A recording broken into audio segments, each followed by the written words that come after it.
Di satu dunia penuh maklumat, ada dua pilihan. Dikuasai teknologi atau menguasainya.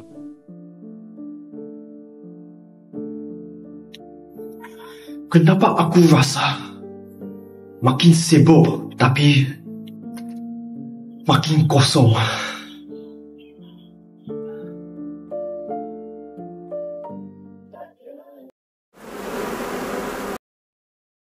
Sudah tiba masanya, kamu bukan hanya pengguna.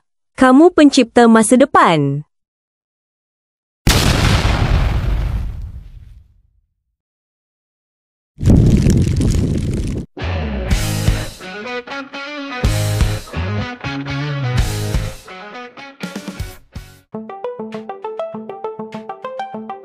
Dalam era revolusi industri 4.0, dunia pendidikan berubah dengan pantas. Generasi kini bukan sekadar belajar. Mereka memimpin dengan teknologi di hujung jari. Inilah generasi fase digital. Hai semua, salam sejahtera. Saya Jing Chun, pelajar generasi digital dari SMJK Salmit.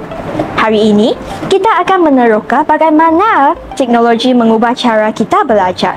Dan saya ada tetamu istimewa, iaitu seorang AI. Ya, kecerdasan buatan. Apa tu? Bertenang, saya Ai dari tahun 2050. Saya datang untuk menilai adakah pelajar sekarang benar-benar fase digital. Fase digital? Maksudnya pandai guna TikTok? Bukan.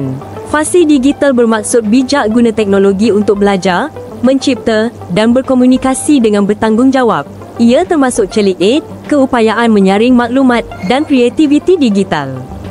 Oh, jadi bukan sekadar main game atau tengok YouTube. Betul. Ia tentang menyelesaikan masalah dunia nyata dengan teknologi. Menarik. Jadi, bagaimana pelajar boleh memanfaatkan teknologi dalam pembelajaran harian mereka? Pelajar boleh guna aplikasi pembelajaran interaktif, simulasi sains serta iTutor seperti saya. Teknologi bantu pelajar belajar mengikut gaya sendiri dan dalam masa sebenar. Mari saya imbas realiti sekarang. Ada yang sangat maju, tapi masih ramai ketinggalan. Kita perlukan inklusiviti, semua berhak jadi fasih digital.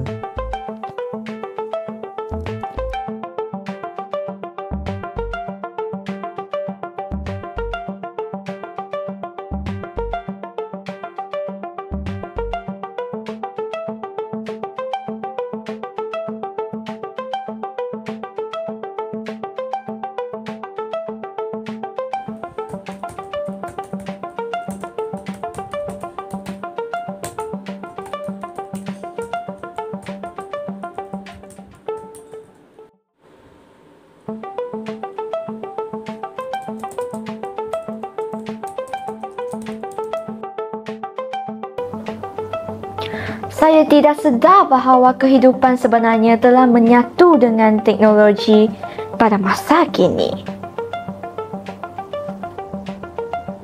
Anda semua telah pun jadi inspirasi masa depan.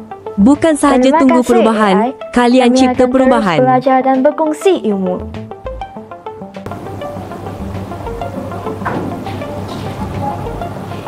Ini hadiahku, chip pengetahuan masa depan. Gunakan dengan bijak.